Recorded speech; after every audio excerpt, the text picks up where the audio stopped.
Bonjour et bienvenue à tous, nous sommes au chapitre 14, section A, immunogénicité et antigènes tumoraux.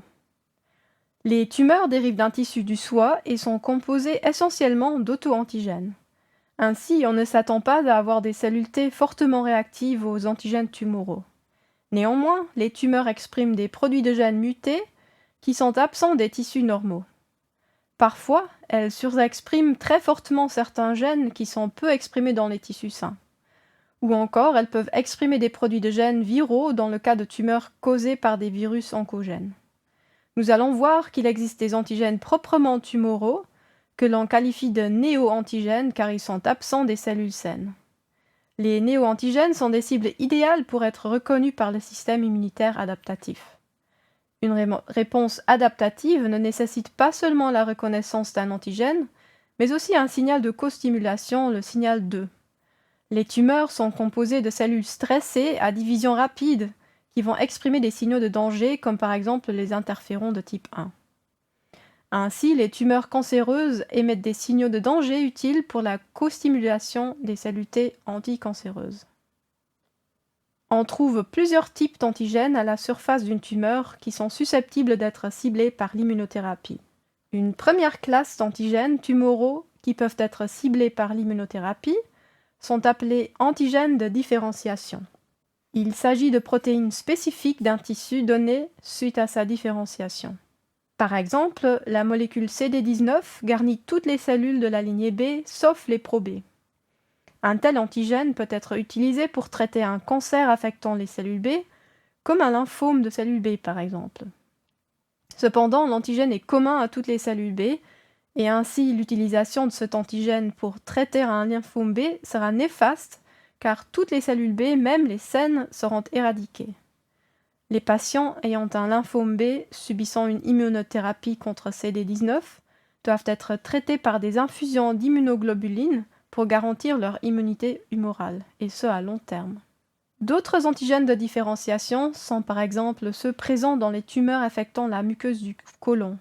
Les thérapies immunitaires qui les ciblent ont un fort risque de déclencher des inflammations généralisées du tractus digestif. Il en est de même pour les antigènes de différenciation des mélanocytes, une cellule qui pigmente la peau. Une immunothérapie contre ces antigènes permet de cibler les mélanomes, mais détruit les mélanocytes sains hors de la tumeur. Une autre classe d'antigènes qui peut être ciblée par l'immunothérapie sont les néo-antigènes et les antigènes viraux. Absents des tissus normaux, ils présentent moins de risques si le système immunitaire les cible. Les néo-antigènes sont particulièrement fréquents dans les tumeurs issues de carcinogènes, comme par exemple les mélanomes causés par irradiation UV ou les cancers du poumon induits par le tabagisme. Ils sont le produit de mutations affectant la région codante des protéines et ne font pas partie de la panoplie des protéines du soi exprimées dans les organes lymphoïdes primaires lors de la tolérance centrale. Ainsi, il est donc fort probable de trouver des lymphocytes spécifiques d'un néo-antigène dans un patient. Les antigènes viraux, quant à eux, sont des produits d'oncogènes viraux ayant servi à la transformation tumorale des cellules hôtes du virus. Un bon exemple sont des antigènes viraux produits par le virus du papillome humain dit HPV, qui induit le cancer du col de l'utérus. On peut vacciner contre ce virus, ce qui empêchera certaines souches fortement oncogènes d'infecter l'épithélium utérin. Par contre, une fois établi, un cancer dû à l'infection par HPV ne sera pas éradiqué par un vaccin anti-HPV.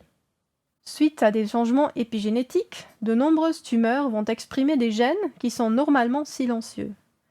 Un bon exemple sont les antigènes testiculaires du cancer, ou CTA. Il s'agit de protéines normalement exprimées uniquement dans la lignée germinale et dans aucun autre tissu. L'expression de CTA dans différents types de cancers permet de cibler très spécifiquement et efficacement les tumeurs sans risque de toucher des tissus sains. Un bon exemple d'un antigène CTA est l'antigène NiSO1, un antigène identifié dans un carcinome œsophagien. NiSO1 est exprimé uniquement dans la lignée germinale et absent des tissus somatiques sains, mais réexprimé dans de nombreux types de cancers. Les cellules tumorales vont hélas développer des stratégies d'évasion pour se protéger de la réponse immunitaire adaptative. Ainsi, elles modifient leur profil d'expression, soit en perdant l'expression de l'antigène, soit en évitant de le présenter à la surface cellulaire. De nombreuses tumeurs réduisent l'expression du MHC1 ou des molécules impliquées dans la voie de présentation endogène, les rendant indétectables par les cellules T. Dès lors, la tumeur devient invisible aux cellules du système immunitaire adaptatif et résiste aux cellules cytotoxiques.